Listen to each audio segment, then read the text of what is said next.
All over the world, capitalist governments are implementing austerity and state repression as the US and other imperialist powers rush headlong into World War III. The most decisive issue, and the one at the center of all of the activity of the Socialist Equality Party, is the independent intervention of the working class.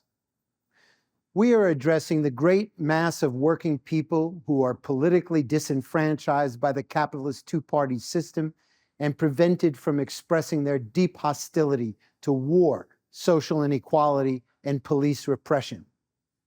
Among workers and young people, there is mass disaffection with the Democrats and Republicans and the lies and hypocrisy of capitalist politics. Every poll shows substantial majorities are disgusted with both Biden and Trump. But anger and frustration are not enough. Workers must advance their own politically independent standpoint, reject militarism and anti-immigrant chauvinism, and consciously fight to take political power and replace capitalism with socialism. There is a powerful objective basis for this struggle. The massive increase in military spending and huge Wall Street bailouts have led to the highest rates of inflation in decades. According to a CNBC poll last month, 65% of Americans are living paycheck to paycheck. The average credit card interest rate hit a historic high of 22.8% last year, and credit card holders have an average debt of $6,500. While the US spends nearly $1 trillion a year on war, its antiquated bridges and infrastructure are collapsing. School districts face a fiscal cliff and are imposing mass layoffs because Biden has ended COVID relief funding for schools. Hundreds continue to die from COVID in the US every week after 18 million Americans were kicked off Medicaid when the Biden administration unscientifically declared the COVID public health emergency over exactly 1 year ago. In the factories and other workplaces, one worker dies every 96 minutes in an industrial accident. This week, 44-year-old Taiwan Long was buried in Detroit after collapsing on an assembly line at Ford's Dearborn truck plant on April 17th. It took nearly a half hour for emergency personnel to arrive, and Long died of a heart attack despite desperate efforts by co-workers to save him. Layoffs in the auto plants, including more than 1,400 at Ford's Rouge electric vehicle plant, have made conditions unbearable. This is the result of a deliberate policy. In response to the growth of strikes and demands by workers for wages that keep up with inflation, the US Federal Reserve raised interest rates to drive up unemployment.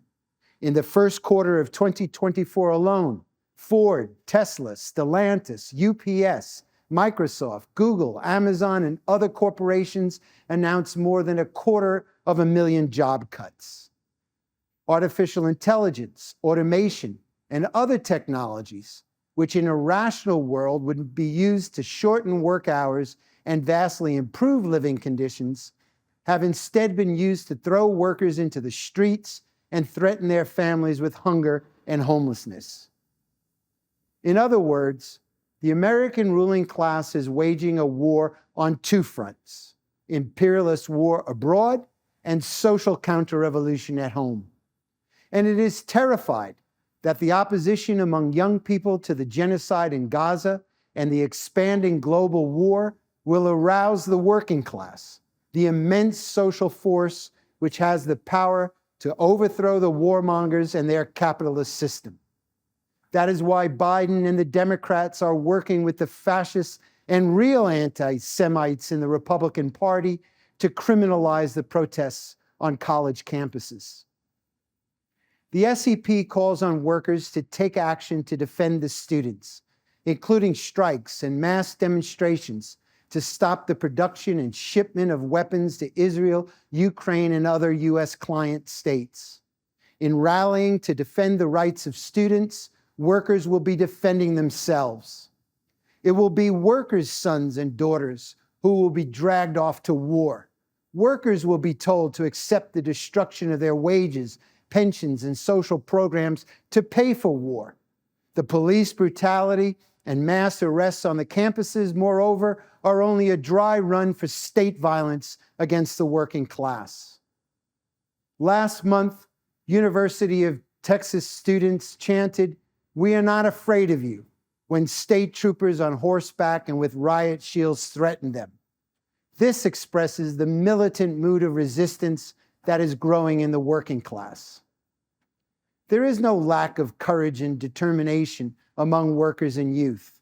There is a long and bloody history of class struggle and socialism in the American working class. From the Great Railroad Strike of 1877, the battle for the 8-hour day and the frame-up of the Haymarket martyrs in the 1880s, the mine wars of the 1920s and 1930s, the wave of factory occupations and general strikes that led to the founding of the industrial trade unions, and the civil rights movement of the 1950s and 60s. But the great political task remains the same: the need for the working class to establish its political independence from the capitalist parties and take up the fight with its international brothers and sisters for socialism. This means not only breaking with the Democratic Party, but with Trump and the Republicans, who seek to divert anger over widespread social distress with the snake oil of xenophobia and pathological hatred of socialism. The ending of the political subordination of the working class to bourgeois politics is inseparably linked to the struggle to break the stranglehold of the pro-capitalist and pro-war labor bureaucracy. This is more urgent than ever. The Biden administration has recruited the head of the United Auto Workers and other unions to suppress working class opposition. American Federation of Teachers President Randy Weingarten has joined the slanders against students to justify state violence. Biden and the UAW President Shawn Fain point to the so-called arsenal of democracy, the wartime alliance between the unions, the capitalist state, and the corporations during World War II as their model.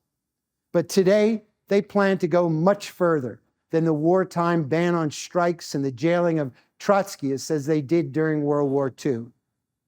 83 years ago, the American ruling class and its labor lieutenants could exploit the deep hatred of fascism in the working class to gain popular support for the war. Today, after decades of endless wars, there is deep hatred for imperialism in the working class. This was shown in the campaign of Mack Trucks worker Will Lehman, who won nearly 5,000 votes when he ran for UAW president as a socialist and advocate of the international unity of the working class. Will called for the abolition of the labor bureaucracy, the transfer of power to rank-and-file workers on the shop floor, and the coordination of workers' struggles across national borders through the expansion of the International Workers' Alliance of rank-and-file committees. On this May Day, I call on workers and young people to join the Socialist Equality Party and our sister parties throughout the International Committee of the Fourth International to build the revolutionary leadership needed for the working class to put an end to capitalist exploitation and war forever.